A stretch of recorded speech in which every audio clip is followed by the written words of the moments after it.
Division. So here we are. I am very excited to be here and be a part of this and to get to introduce all these lovely people. We're going to start with Skye.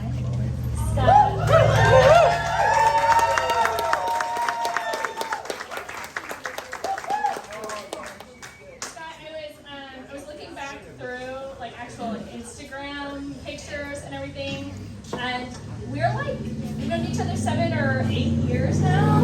Isn't that crazy? Yeah, that's wild. And she just sort of walked into the bookstore where I was working and was all like, I write poetry, I have a book. And I was like, tell me more. She's like, tell me more.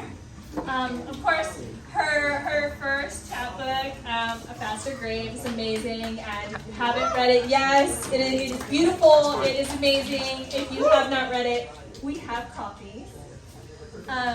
Skye's going to be reading for us first, and I'm going to read her fancy professional bio now. Skye Jackson was born and raised in New Orleans, Louisiana. Woo! Woo! Her work has appeared or is forthcoming in the Southern Review, Electric Literature, Green Mountains Review, Rattle, and elsewhere. Her chapbook, A Faster Grave, won the 2019 Antenna Prize. Her work has been a finalist for the 2023 Iowa Review Poetry Award, the Rattle Poetry Prize, the RHINO Founders Prize, and in 2021, she received the AWP Intro Journals Award.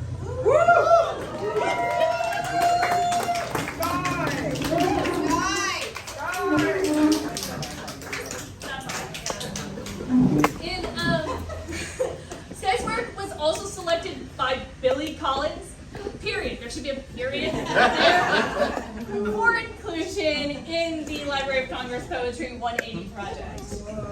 Right? Pretty good.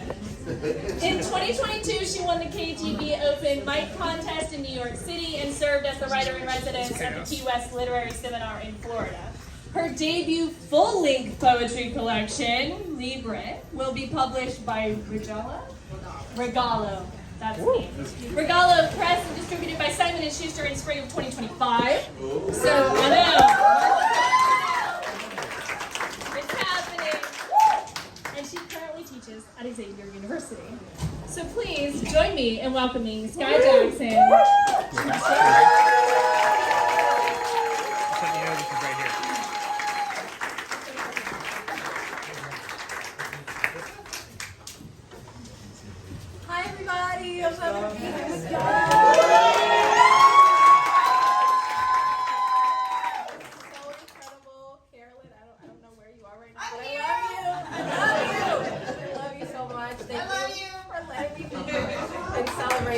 This time with y'all.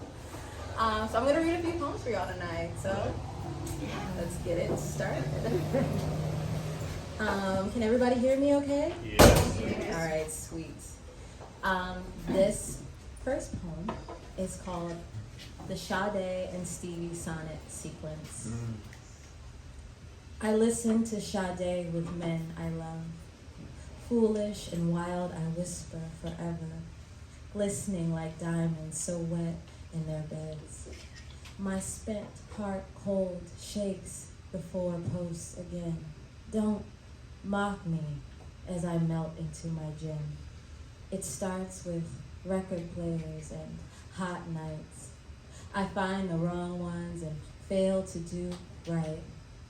The wine hugs as you call me a good girl. Desire gussies my throat like ruined pearls. There are depths to the sorrow her voice holds. Sometimes I think you're just too good for me. I beg for a cage, but you set me free. I know I'm about to have a breakup.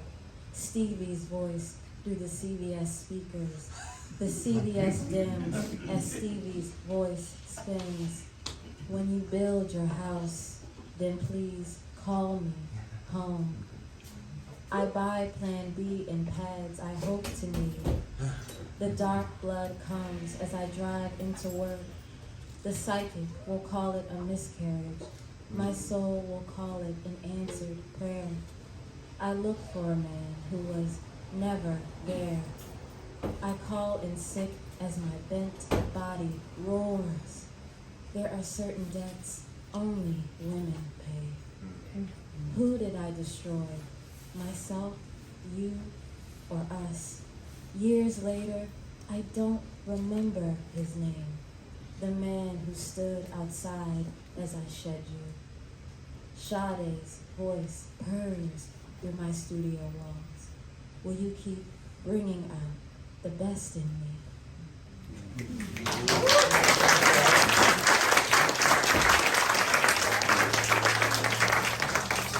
I appreciate y'all so much.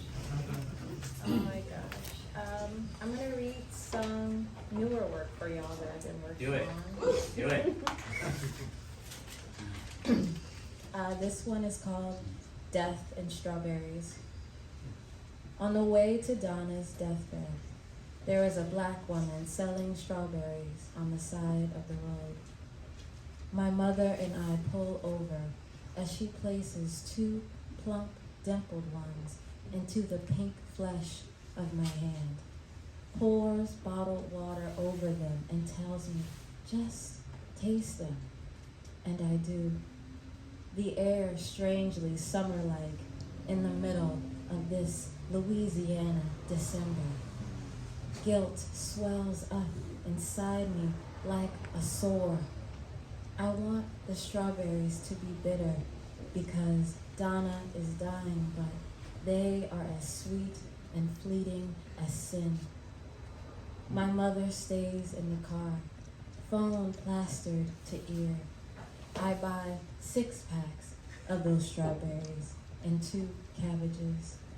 I normally have satsumas too, the lady tells me, as cars zoom by on a rush to nowhere, but they're not ready yet. She loads the fruit into a crate, which I tuck safely into the back seat, my hands sticky from red juice and sweat.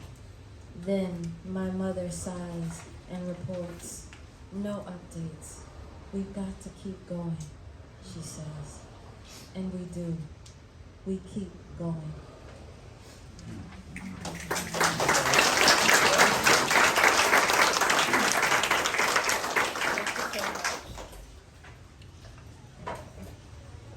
This poem is called What My Almost Lover's Husband Knows. Oh, you is beautiful, a man says to me, breathless, as he walks by. I sit on a gray stoop in the gentle hug of this cold, on St. Louis Street, next to the Dauphine Orleans Hotel, after a night of writing poetry on New Year's Eve at my almost lover's restaurant. My almost lover is married to a man that makes all the money. My almost lover is a chef, never makes me feel funny. At the restaurant, my almost lover sizes me up as I clack into my typewriter. When did you get back from New York, he asks, as though we were old friends just catching up over a cup of chai. He interviews me, and I wonder what else my almost lover's husband knows. I tell him that I'm here tonight working, just twerking for my Birkin, I say with a smile. He looks down at my $500 bag on the floor and asks me, well then, where is it? My eyes widen, clacking, stops. Then he lowers his head, closes his eyes, says, sorry, Skye, that was me. My almost lover's husband is classy, 50s style, thin-rimmed tortoiseshell glasses, crisp gray suit, brown skin, aspen tanned like Cary Grant. I see why my almost lover loves him. Elegant and sharp, like the kind of paper knife people only use to open envelopes. My almost lover's husband asks me, how'd you get him to go to strict karaoke with you on Christmas night? I never look up at my almost lover's husband, who is waiting for an answer patiently, like one of the faithful forever perched on their knees. I can't tell him what God and I both know. All men are the same, and I'm just powerful like that. Later, when my almost lover's husband retires to their French Quarter townhouse, I retire to my almost lover's restaurant. He pours me wine, peels off my dress slow, and green sequins spill down sparkling across the hardwood floor. My body drips like the night in my almost lover's arms. Torso bends, metallic and lush, against a scalloped, dark pink velvet booth. And I'll take him again and again and again.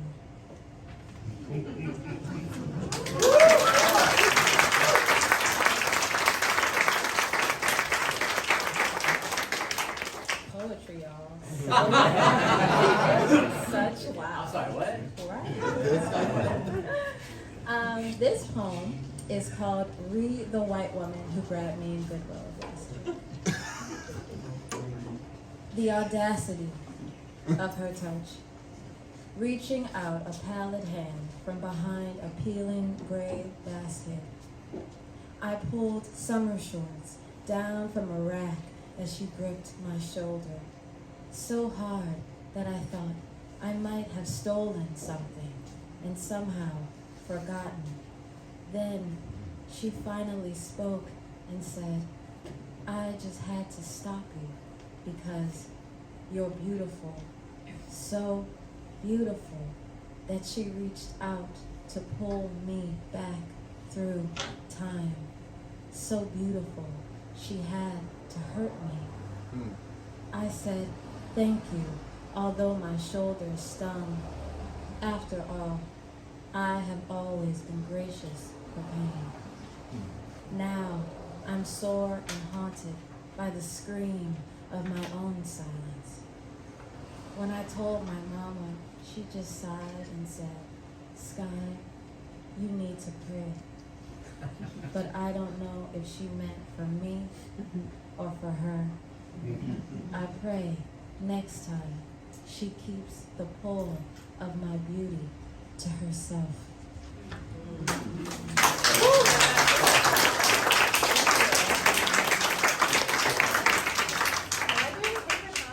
Yeah, you got about 5 minutes? Okay. All right, y'all.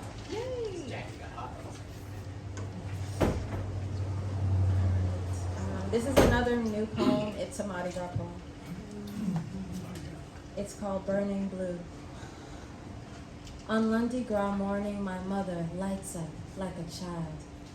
In the kitchen, she hops up and down, her phone clutched like a precious diamond in her left hand. My best friend's calling, she exclaims. She remembered me. And I smile as I hurry away, fixated on my own preparations, makeup to apply and costumes to prep. Later, I am walking out of the bathroom, pastel pink wig laid and silver space boots slipped on. My mother sits in her red leather rocking chair, tilting slowly back and forth, a dark Bible beneath her hand when she says, "Did I tell you what Cassie said today?" she asked. I said, "No," tracking the trajectory of the parades on my phone, grabbing my fanny pack to race out of the door. My mother's face softens under the press of a newly familiar pain. She wished me a Merry Christmas and a Happy New Year to me and my family. She couldn't recall your names. And I paused, with one hand on the frame of the door, wanting to comfort her, but feeling so unsure. At least she remembered, I said. that this is a special day. And maybe that's what's most important.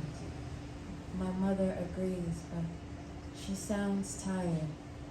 The memory of who her best friend was, the time they shared, burning blue in her mind like a gaslit stovetop flame.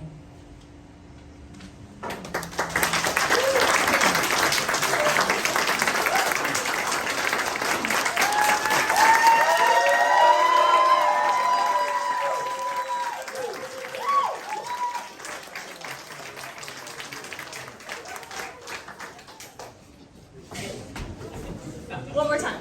Let's go.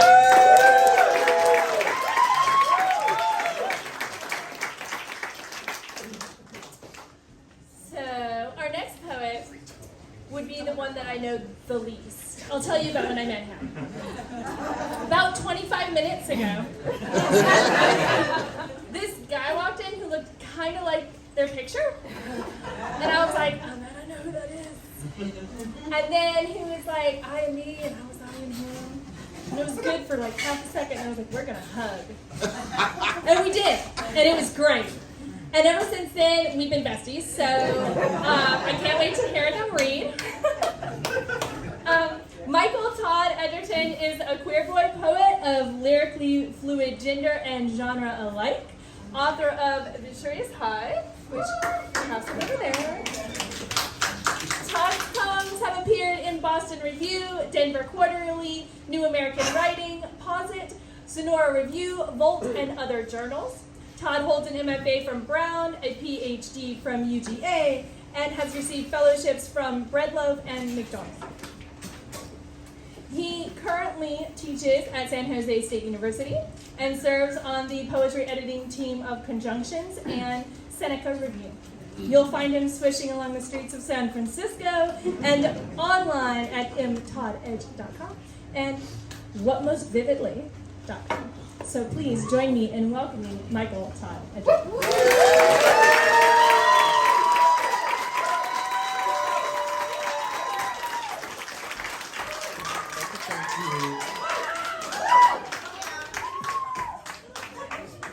Oh, the lights are bright. Hello, everyone. Can you hear me okay like this? Yes. And like this? Actually, I'm going to be looking down. So, like this is good?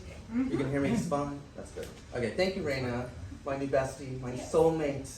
How's it taking us this long? I don't know. Thank you, Skye. Oh my God, where'd you go, Skye? Anyway, that was fabulous. Love it. Thank you. So good to read with you and to meet you finally in the flesh after some fabulous. I knew Skye was fabulous just from our emails. So now it's great to actually meet her. So I'm going to read some poetry, but first, before I read, I just have to say some things. I've known Carolyn for a long time. One of my favorite people, and she might be a little pissed with me. After this, I don't care. But no more secrets. No more lies. The truth will be told tonight.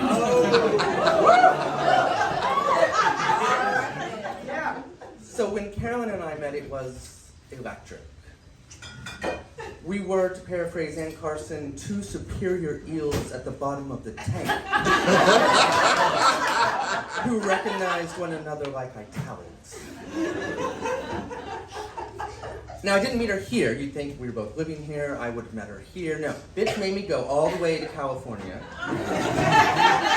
to get to meet her, and I met her at the Napa Valley Writers Conference, and I sashay my little ass up to the registration window, and I'm registering, checking in, and the nice woman behind the window says, "Oh, you're from New Orleans? You know, I just registered another poet from New Orleans just a little while ago."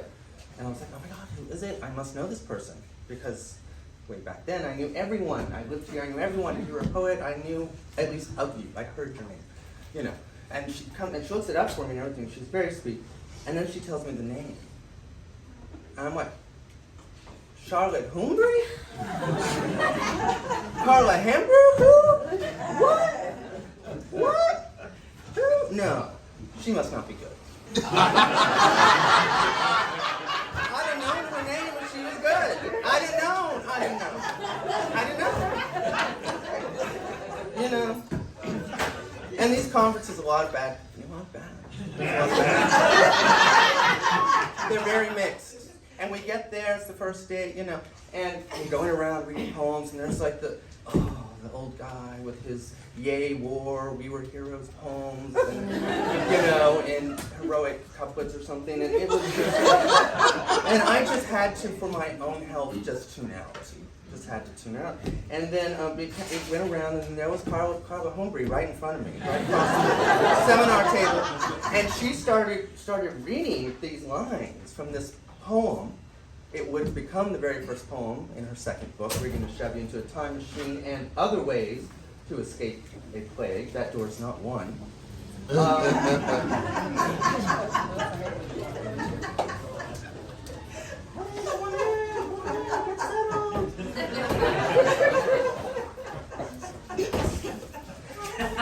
And she started reading lines like, drive, fly, you lucky bastard, from rose fever, from milk poison, from crumps, from landfills, from lagoon dumps.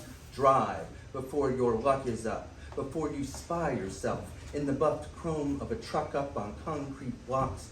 Try an opossum sequel, simple, buy a gun, let bygones peek into outer space, an eyeball through the trellage, your fingers through the trellage, through wormhole after wormhole, get 2 bottles of booze, 1 flatbed, copperhead tattoo, copper lip stag, stiletto, eye candy thrust her hips, thumbs through belt loops, 1, 2, 1, 2, unzip studded jeans along the inseam, her tan line, your Indian summer.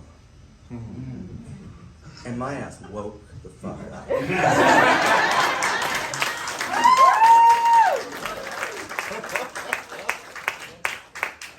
They recognized one another like 2 Italians.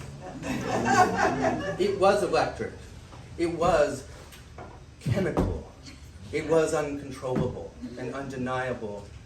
And from that 10-day affair, we conceived a child. Our secret love child, who shall remain secret in the shadows of shame not 1 moment longer.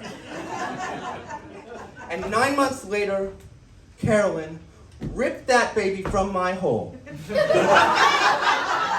And it had a big ass head. Y'all, my hole has never been the same. Thank God Greg has a huge dick.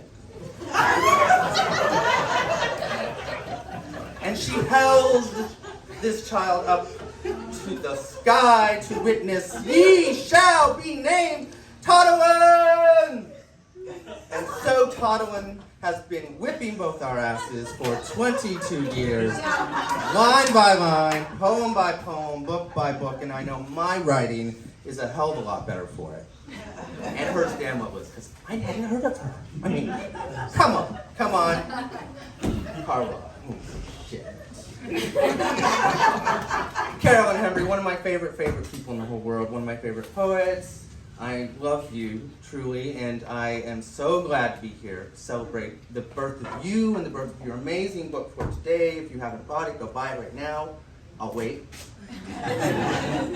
Don't leave without one. I think she might read from it later, maybe. Possibly. Hopefully. We'll see. I'm going to read some poems.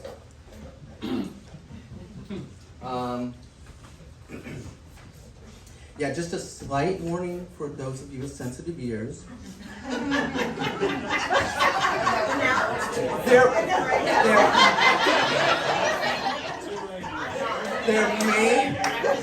There may be some not excellent singing, but just a little. And if you need to leave right now, I understand. What yet aureate in the dimming? If the light, if the air, if March is not enough, March or April in New Orleans in 2010, once home, streets resonant, a Puccini aria a cappella out a window, in this hour of dolor, why, oh Lord? Then a sultry Sam Cooke with guitar on charters, then I go to my brother and I say, brother, please. The conquistador colors of the French Quarter, galloping toward the river, this strip of domain, all yours just now. it's not enough.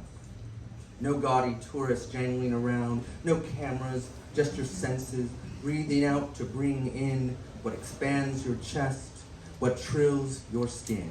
It's as if people still lived in the quarter, or are we in the new world, definitively too late?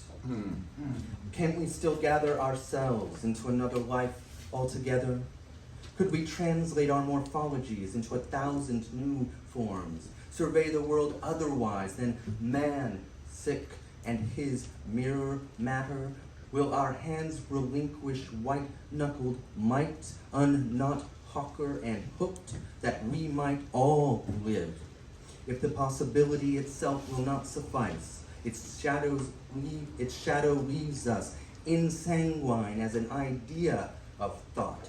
How could it be different than what? What will, what world, what can we, will we make take shape?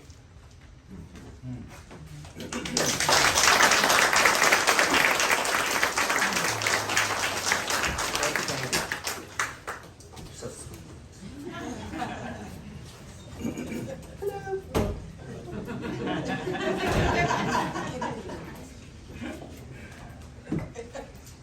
This is for you, darling, because it's your favorite poem in the manuscript.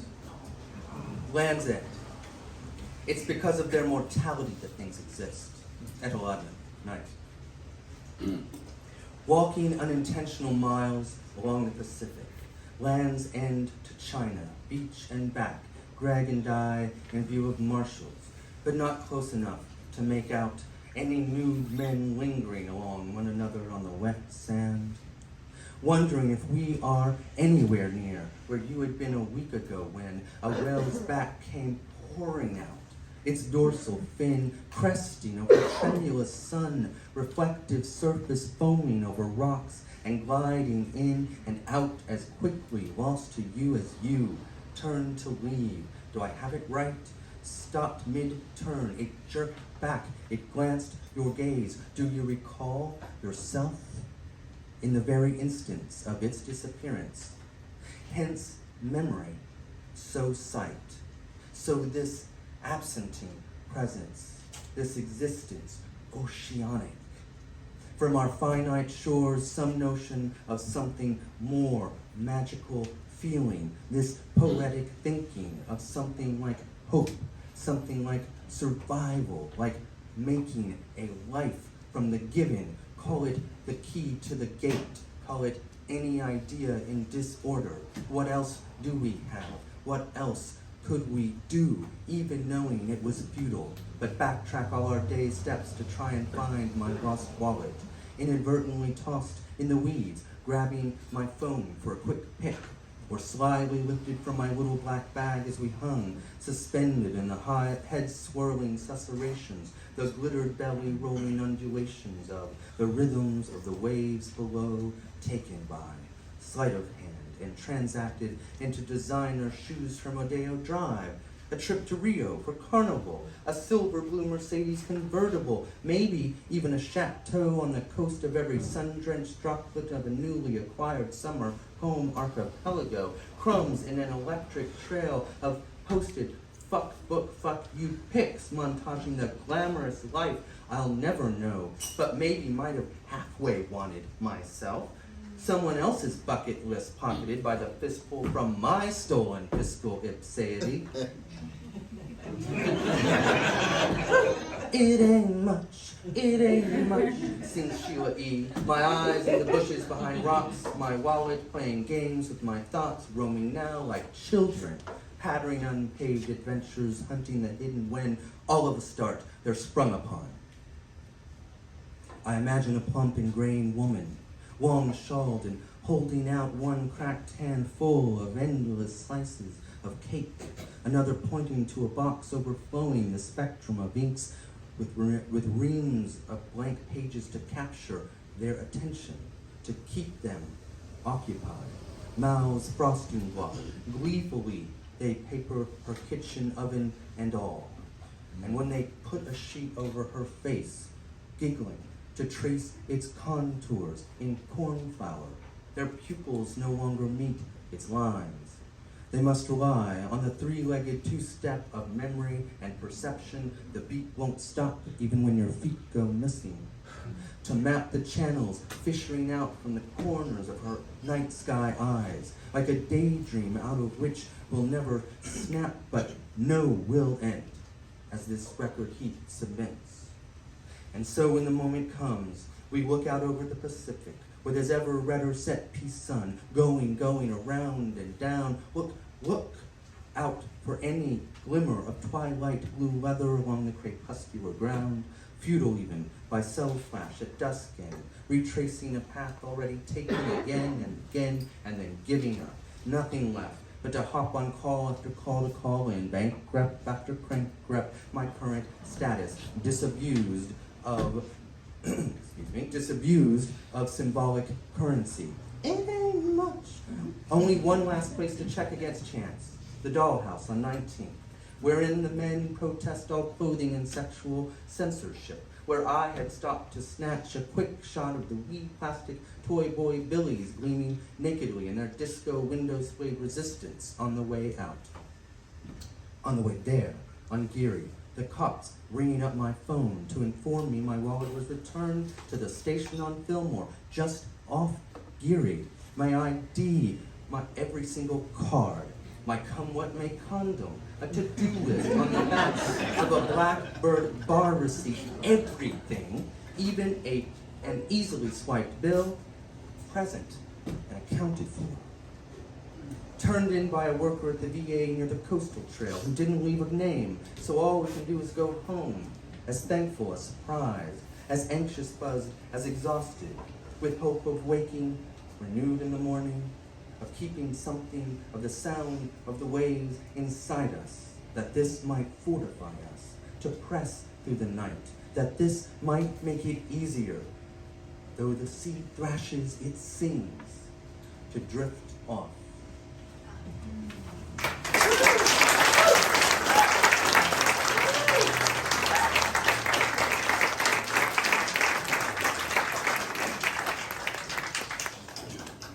So now I'm going to read the kind of poem everyone has been on the edge of their seat hoping someone can let me read.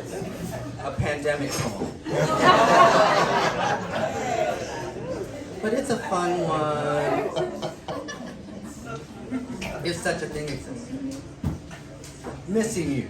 Private dancer cover, COVID era. Who is she? Who was she? Who does she hope to be? Mark Powley, Boys in the Band.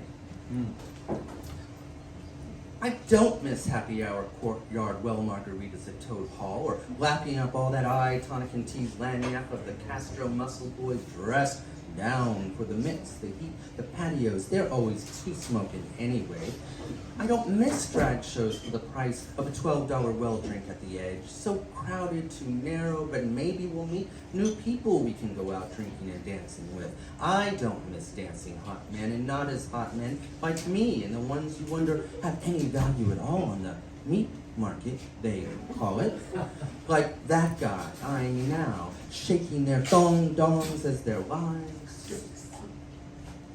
Or maybe I don't have even the slightest whiff of longing for those hot-ass go-go boys at Beau, bending low on their poles and stuffing their tips in, those perfectly cut jocks, as Tina tantalizes howlingly, and yes, any music will do.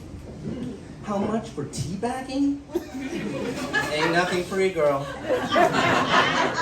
Maybe they do. Maybe I don't go for all that. Maybe it's a seller's market. But aren't we really all rent boys in these modern times anyway? And to think, or so I thought, I always just gave it away. I don't miss escaping our tiny Castro apartment for a patio, a warm afternoon for the price of a $7 cappuccino. Worth it to work in the open air on a poem on my $1,200 laptop with a water back. And guaranteed obsolescence. I don't miss delicious fine dining special occasion experiences with veggie plates that prove the vegetal world to be the true realm of the sublime. I don't miss poetry, readings, bookstores, libraries, discovering the luminously singular pleasures of a person's erotic, melancholic, philosophical, bodily, political troublings of line, like a new language I knew I had to know. Don't miss that at all. Or maybe I do. Maybe I don't. Maybe I do very much miss having that big place we only ever video toured, a wraparound balcony to write on for free for the price of a Bay Area mortgage. I mean, where we could throw parties, be invited to more parties, make more friends, make our lives better for an overnight dinner, making community or whatever, and a life. Such a life we'd never have to leave the house and wouldn't even miss the outside world, wouldn't even miss leaving the country on cheapest shit roundabout flights to Mumbai, Montreal, Montevideo, or Madrid. Too few can afford being immersed in a cityscape, a texture and atmosphere designed to bridge hand and head, raise spirit from dead matter to gather us in. Built without doubt by exploitation, but it's here, so why not take it all in, all that art, in all these galleries and museums? It's cheaper to get the multipass that feeds our soul, or some such, doesn't it? Than bulbous gin tonics in the square. It did. I swear, I felt it. I could feel it. Oh yes, they have squares there, girl. Feeling me, or was that feeding on me? I felt something, for sure I did. This poor white trash-sashaying Kentucky kid who grew to think he'd never heal a cobblestone off North America. We should move there, or maybe I should stay with my husband in our two-snug apartment, writing all day and never venture out, or almost, rarely as now in the pandemic. Or maybe I should leave, get my own place and write poetry all day, every day, jack off, or go back on grind, or even pay for it, shit. It's easier and quicker, God knows, and God knows time is. Poetry all night, every night, I'm not hooking up poetry or sex and nothing else, but how would I live? So maybe a monastery, Buddhist, of course. And meditate, and garden all day, and meditate, and sleep all night, to the silence like lack of sirens, or maybe also write some poetry, or innovative new sutras for the 21st century, or some such, and have sex with all the other monks, or sing and chant all day, and either way, is it about coming or connecting? Words and nerves as receptors, synapses and syntaxes as transmitters, or both?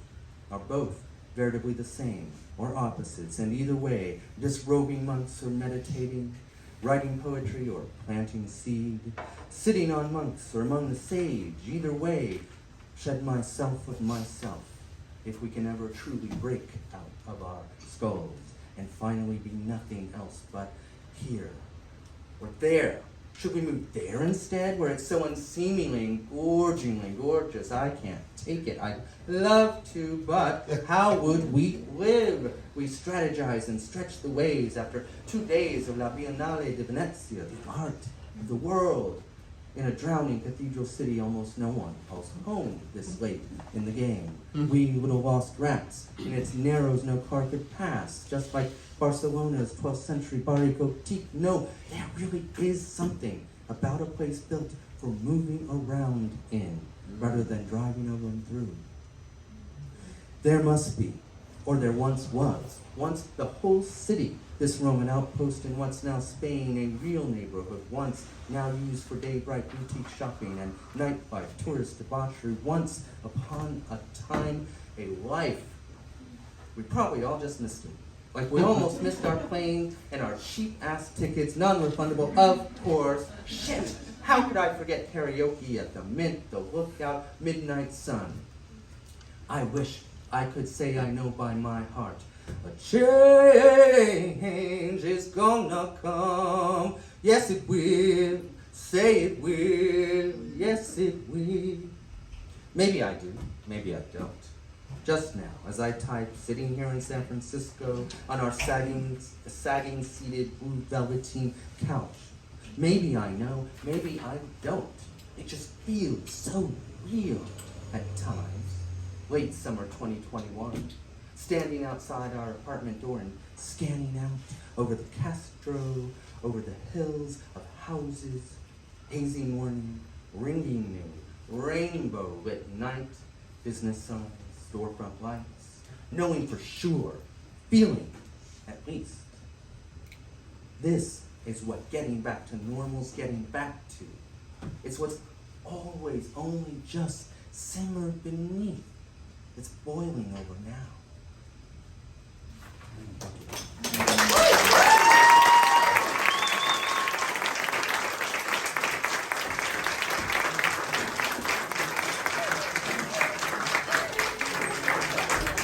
Keep going, Michael. All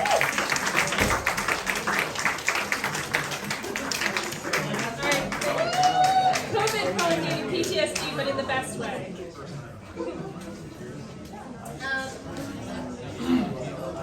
We're here. We're here. That's very exciting. Everybody knows that we're here to celebrate for today, but we also know that we're here to celebrate somebody's birthday, right? Happy birthday, Carolyn.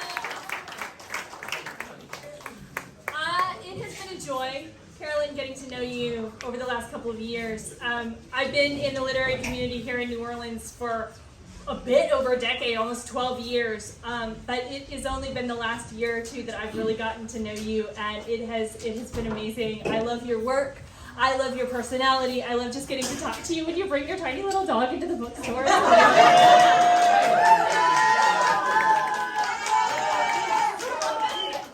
So thank you so much for letting me be a part of this evening and this celebration with you. Carolyn Hembree is the author of 3 poetry collections for today, which we have tons of over here, so you should all grab one, and grab one for a friend. And Rigging a Chevy into a Time Machine and Other Ways to Escape a Plague was the winner of the Trio Award and the Rochelle Ratner Memorial Award. And Skinny, that came out in 2012. That's all this one. Her poems appear in Beloit Poetry Journal, Colorado Review, Copper Nickel, Ninth Letter, Poetry Daily, The Southern Review, and other publications. She received the 2016-17 Atlas Grant from the Louisiana Board of Regents and has also received grants and fellowships from Penn, the Louisiana Division of the Arts, and the Southern Arts Federation. That's right. An associate professor in the University of New Orleans M.F.A. program. She was awarded...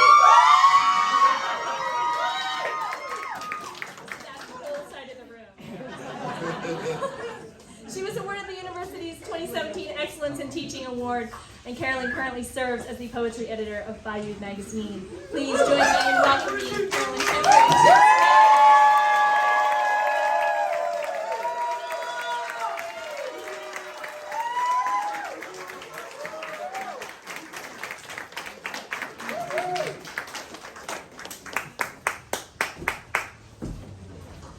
Can you hear me?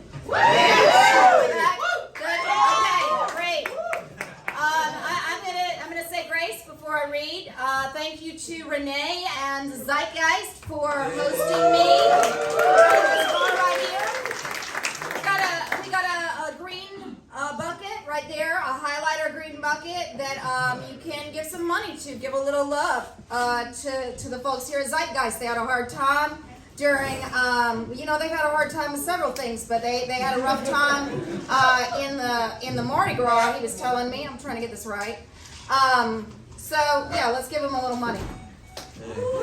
I want to thank RHINO and Blue Cypress Books for providing the books and the event planning and all. I've got too many friends to thank for the cakes and the booze and the planning and the door handling and the ice and the cooler and just holding my shit together the whole time. All of those friends. I want to thank my co-readers, who I love dearly, Skye and Tod, and their books, they're right over there. I express my deep gratitude to Ava Level-Heyman for selecting this collection for the Barataria Poetry Series. So she's not here, but she's in Houston. Ava. I am indebted to the Louisiana mothers who invited me into their homes, broke bread with me, and participated in interviews for this project.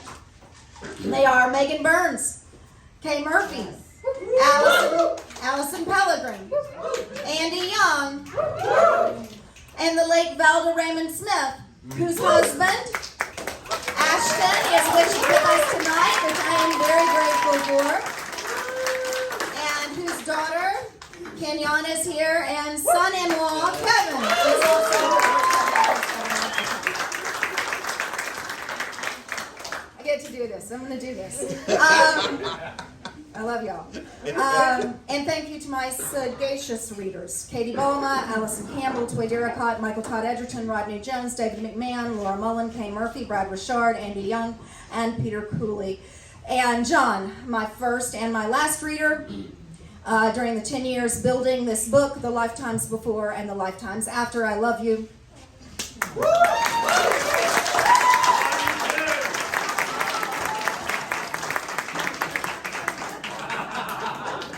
This book is dedicated to my late father's memory, Earl M. Hembree Jr., and to my child, Mamie Ann. I'm going to do something that's bad practice. And if you know me, you know I don't do bad practice.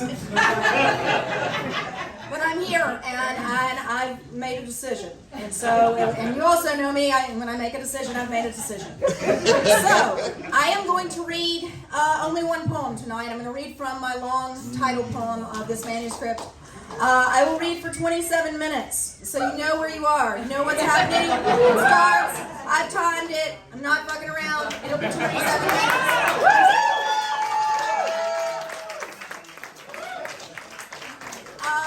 All you need to know for background is it takes place on a spring day, all in one day. We start out spring morning around here, somewhere around a place like, awful lot like New Orleans. Very simple scene. Mother and child walking to a bus stop. Throughout the poem, there are references to V, the friend of the speaker, and that is Valda Raymond Smith. Our gate flung open, every gate in the neighborhood flung open. World at large, world at home, hand in hand, any spring morning. Honeybees at the fennel, cat between our legs, then out of sight. We pass the riverside neighbor's magnolia. We pass the big house with the 100-year-old paint job. We pass the shotgun house with a fresh eggs $5 a dozen sign. We pass a cottage shuttered till noon. Ah, yes, the joy of sleeping in all the raised houses. Oh, crawl spaces with cool, packed dirt. We pass the butterfly sanctuary sign, milkweed, monarch, black swallow. We pass morning porch sitters, my kids hand free, her rushing, her lolling. Morning, hot already? Yes, already, yes. Spring morning, a neighbor sweeping sidewalk, smiles, nods. A neighbor clearing a storm drain, hip boots, gloves. A giant deflating Easter bunny slumped over its carrot. Here, the garden wall of wisteria. Mental note, haiku a day. Garden wall lizards, rubescent throats throbbing, turf love both. A rubescent. Cerise? Carmine?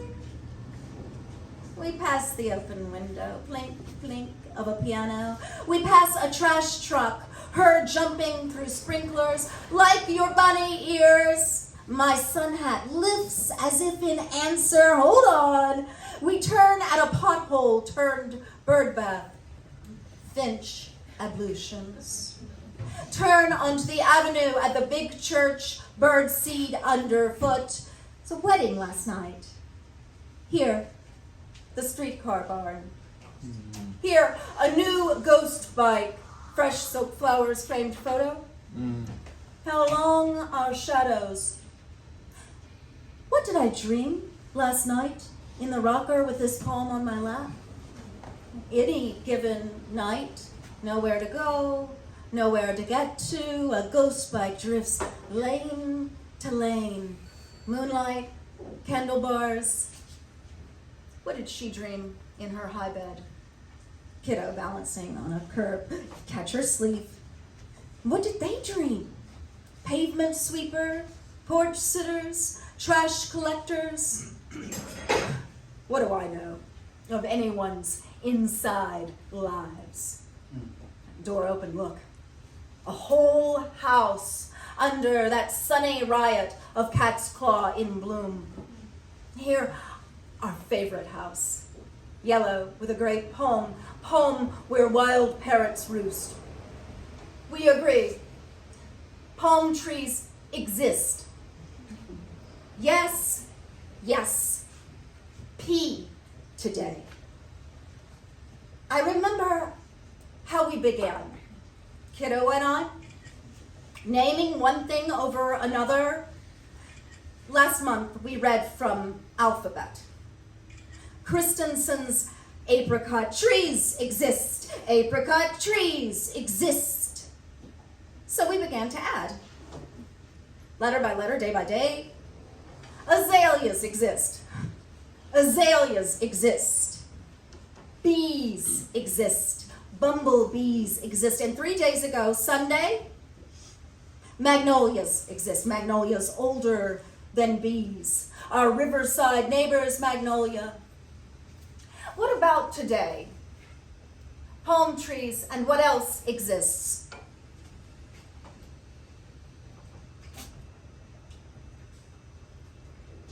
This spring morning, any spring morning. School bus idling at the stop. I pull a comb from my house dress pocket. Too late. Pneumatic doors shut. I think to catch Kiddo's hand. Gone. Then her eye. Too late. Her face in the bus window. How long until a river swollen with spring floods tears through land? Riverboat horn, streetcar bell, more horns, dogs, rooster, too late. Each strike from the bell tower dilates to contain us. The eighth quivers and thins. Good luck, Mama! I turn toward a message received by but not meant for me. Girls on pastel bike seats pass, one stretching her gum into a jump rope to swing between fingers and mouth. Clouds wider than 4 fingers at arm's length, about to rain. And morning will soften like a nose of day-old French bread soaked in broth. I pass the bakery. I remember free bread tastings with butter and jam before we were sick. All of us almost plague sick. Fever, sick. Will bread tastings come back? I pass storefronts with living quarters above. Beauty shop, pawn shop, body shop, too early to open. I pass the corner bar, someone asleep under the awning, ear to sky, as if waiting for a call. Seafood store, boiled crawfish, $3.29 a pound. Amid red shell heaps, an absconder snaps, scuttles. Riverward, flee. I pass the cobblers, dressmakers, jewelers, lines of credit. I've run up and down the street. I pass sandbags in every doorway, in every attic, an axe, I suppose. Sandbags, axes exist. Oh, middle note, P today. Here, for sale sign at the diner. The cook who gives out water, red beans, when our power blows. Long walks and short walks. Long thoughts and short thoughts. How far has her bus gone? To the fire station yet? What did they dream last night? Bus driver, firefighter, baker, mechanic, barback, cobbler, dressmaker, jeweler, cook. World at large, world at home. I stop at the milliner's window, my reflection overlapping a mannequin head, not yet hatted. Mental note. Sun hat ode.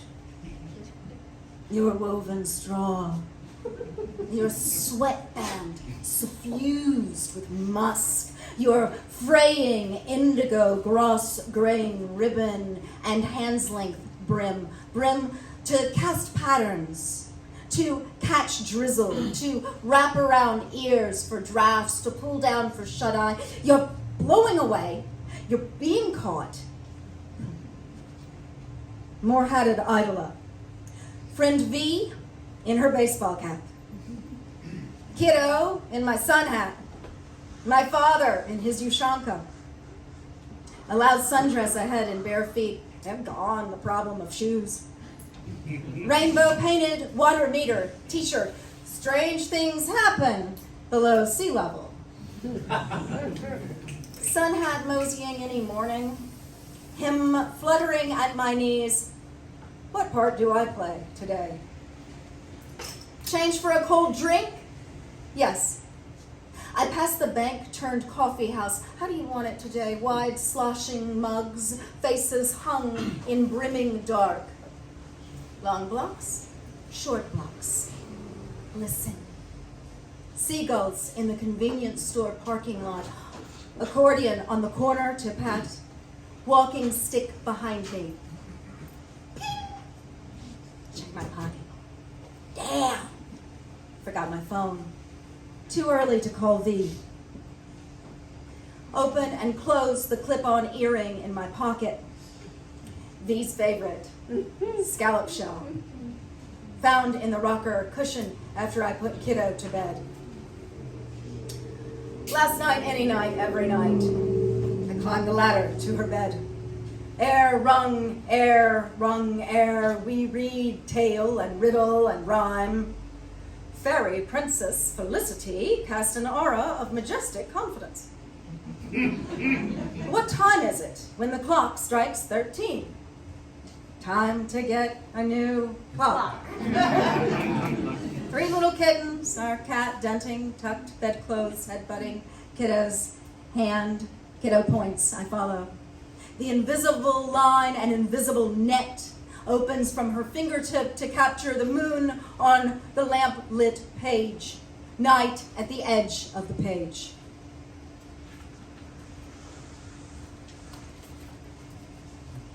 Here. My favorite bookstore. Cat goes in, cat goes out, rinse, repeat sign, the periscope tail amid the stacks. I stop to read a pamphlet open in the window. Boil water and pour over parsley. Steep 30 minutes. Drink for up to 7 days. Discontinue if negative side effects are experienced. Got to be my own doctor now, said the woman on the streetcar. A flock of wild parrots flies over, unhurried, loose, low, like a green scarf carried by wind. Long blocks, short blocks. When did my pharmacy become a wall to write on? Mental note. What is my? Did I forget to erase the chalkboard yesterday? Days not teaching, today homebodying, loafing, playing. Days teaching, floating desk to desk, holding forth, poetry in hand. Wer wenn ich schriete mich denn aus der Engel urnigen? I remember, as I do so often, that poem, open in his hand, poem I tried to understand, draped in the eunoia of Dad talking me through his translation, line by line, starting with the first word, however far we'd gotten the day before. Who, if I cried, would hear me among the angelic orders? Then doubling back to add out, who, if I cried out? Line played out. Poetry is not memoir. To translate, to carry across. Mornings he carried me on his shoulders across our snow-covered, gray slush, really, neighborhood, to my brick school on a hill. Daughter, he always called me. I could see the top of his Ushanka earflaps up, bristling, atavistic bristle. Blue mountains retreated just when I might have pressed my forehead into their soft outlines. Did he know I would one day need poetry and doubt? Or did he teach me to need them? Or is poetry a scintilla of doubt?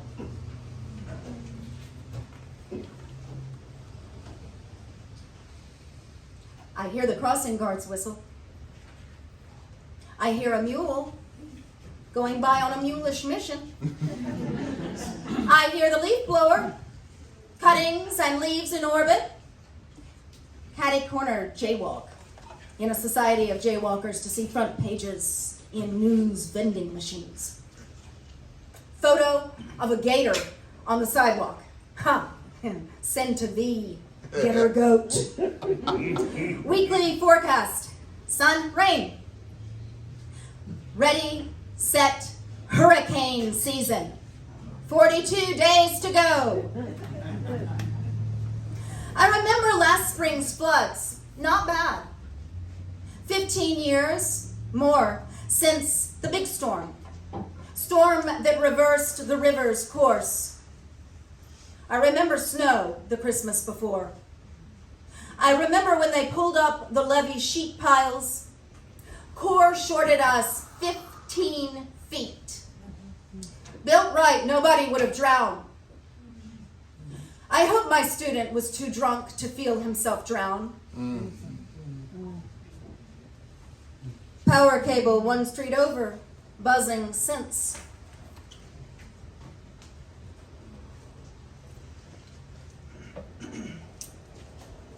Headlines. Wednesday, today. Today exists. Buzzing. School picture captioned missing. Missing tooth, same as kiddo. Poor girl. One reading over my shoulder, smell of chicory and sweat. And clouds. Yes, I look up. But what are they? The clouds are a field of flowers. Cloud daffodils, why not? Surrounding a girl's downy leg. Cloud girl, kneeling. Not to pray, but to pick flowers, I think, before I look away. My sun hat blowing off. When I look back, the field is torn. A contrail makes a churning road. To where? Underworld? Who knows? The sun knows, maybe. She got away. Hat in hand, I look and look until clouds are just clouds about to rain. My head in clouds, I trip over the tracks. Ding, ding, ding! Every conductor with a signature ding. Look both ways sign. I pass under the oak canopy. Last season's carnival beads slung from branches. I pass a courtyard. Umbrella table, lovers feeding each other, open mouth. A box labeled misbeliefs for the taking. 1 to eat, 2 from my pocket. Wave 2, I wave back. Like your hat. I let joggers pass. One tightening her ponytail. I let a line of toddlers holding a ribbon, not one letting go, sandwiched between a pair of teachers en route to the library, pass. I stop at the old folks' home. Sun hat over my heart. I remember ambulances here every day when we were sick. All of us almost. Plague sick. Fever sick. Winter funeral bells. Masks hung from rearview mirrors. We hugged anyway. A bucket of suds breaks on the pavement. Wash basins clatter, windows slam. Speckled chickens in low branches squawk, flap. Suds sweep over curbs to spill into the gutter. As sleep spills, nights from the ladder to kiddo's bed. As a sheet spills from high bed to floor. As the hour spills late night, early morning. As her snore spills world in tune. As the bucket under our pantry leak. As voltage, transformers blowing. As oil tankers. But which way home? Spring day. I pull a leaf from a low bough. I decide against the long way, over railroad tracks, up the levee and through the Batcher to see homes on stilts, homes halfway in the river and halfway out. On the parish line, feel the wake of every boat, river about to crest, hear frogs in crescendo and decrescendo. Times I walk out on what's left of the old bridge over the shallows. Times I walk into the river where visible and invisible gather. Tupelo trees, cypress, alluvial fluted trunks, self-baptism. Driftwood and masks on the riverbank, old selves washing up. Sailor, fisher, stevedore, netmaker would go on without me. In my show of a daydream I go. Streetcar tracks run out. I turn at the grocery. Remember taco night, odds and ends. Marked down Easter baskets, shredded grass scintillant under fluorescence, street names in sidewalks, tiles. I remember when her foot fit inside a letter tile. 4 Easters ago, I lost her, just turning my back, as they say, for peaches, yellow clean peaches in heavy syrup, the big can, corrugated cylinder in hand, the heft, just that of a newborn's head. Her newborn head. I turned back, and invisible, my child. 2 aisles over, I found her. Sensory glass doors that clung now slide open. I feel like a natural bridge must feel, falling finally into the ocean. My child, a seagrass meadow thousands of years old. I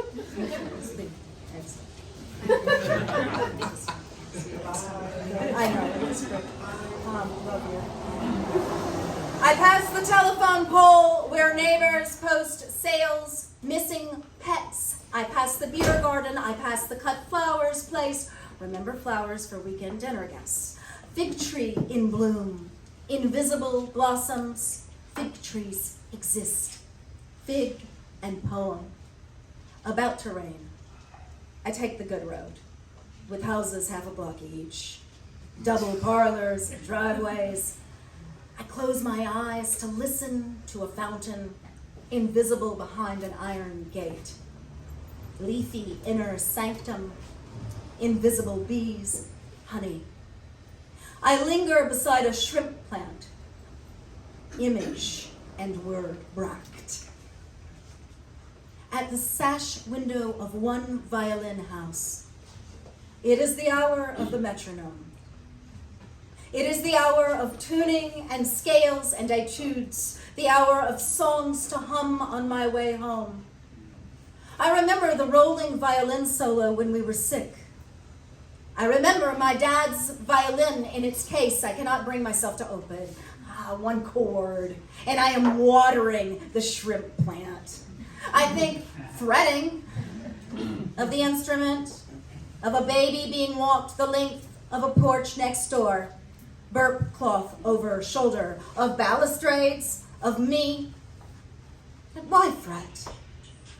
Last week, V said she was curious about dying. Curious comes from careful. Hemoport below her collarbone. I never look below her chin. Listen. 10 bell tower strikes. My hour-long meander, now 2 hours. Listen. Invisible fountains overflow. Listen. Bees of the invisible gather honey from the visible. Look how sidewalk gardens blaze. Check my pocket for pencils, pens, none, damn. Envy, cloud-gazing poets who forgot paper, read their inky hands. Instead, I speak names I cannot write: hydrangea, gladiola, gardenia, dwarf palmetto, spider lily, black gamecock iris, red cypress, lantana, honeysuckle, rosemary, camellia, resurrection fern. I step over an ancient love message in concrete. Are they still together? Do they walk by and remember writing in wet concrete? I turn onto my street, where sidewalk ruptures at the house of infinite wind chimes, mural on the side, willow, pond, pelican, peacock, their version of home. Next door, the house of erotic cries. Even now, billowing curtains, heaves and grunts. Well, they must have dreamed last night. If they sleep. I pass the fire hydrant eternally gushing. I go around a fence visit. Any day, laundry blowing on the line. Up ahead, a torso out a dormer window, smoking. I miss smoking. I stick my hand through a gate for the shaggy head, warm from sun, lifeblood. My living hand under my father's invisible hand. I miss our dogs. Drooping quadrupedal fans hung from a haint blue porch ceiling turn, uncut grasses wag as if in answer. I speak more names. I cannot write. World's largest elephant ears. Wisteria, yucca with a twisted trunk, foxtail, mayhaw, swamp mallow, ginger, crepe myrtles, smooth crotches, panicles and breeze, rosemary for remembrance, grabbing my hem, moss draping a live oak. I feel like moss, wanting to touch everything at once. Sky, tree, water, even dangle a pendant of myself to touch a street puddle. Here, I come to a bush I cannot name. Common bush, anyone would know. I knew today. I call out for the name. I call on poets, those namers. Inger, Reiner, I call. The poets answer with a cento. An accumulated weekday of angelic orders. Every single angel is terrible, still though alas.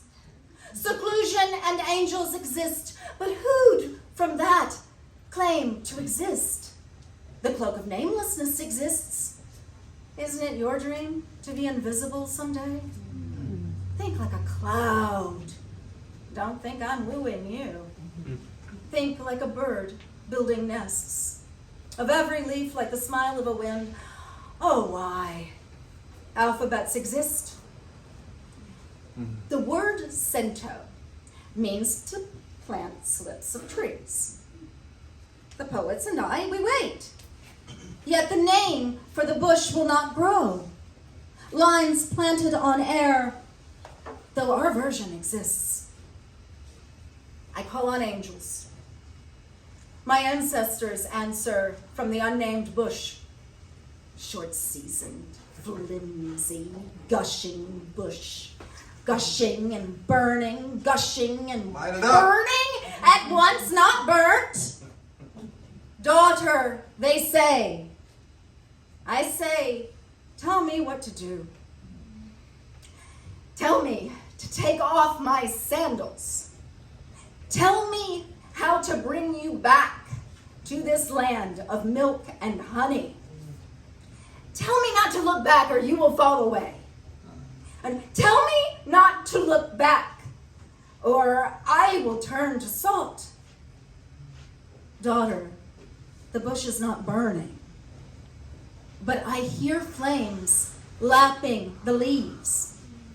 Daughter, we are not burning, but I feel blossoms stoked by inner flames and inscape blooming. Daughter, you are burning. Thank you.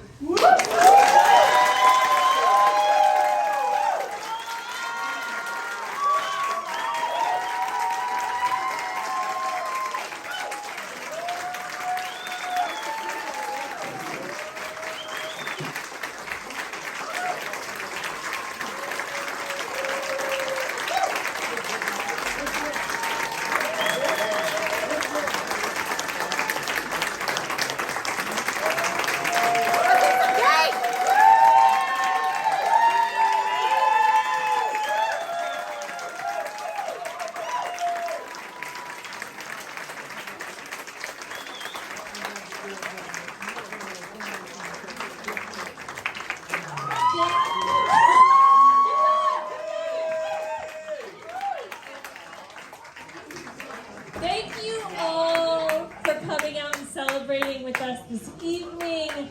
We have books for sale. Carolyn is going to sign, Skye will sign, Michael will sign. Yeah. They eat cake, but give us a minute to get it out of the bag. But then eat cake. It's going to be awesome.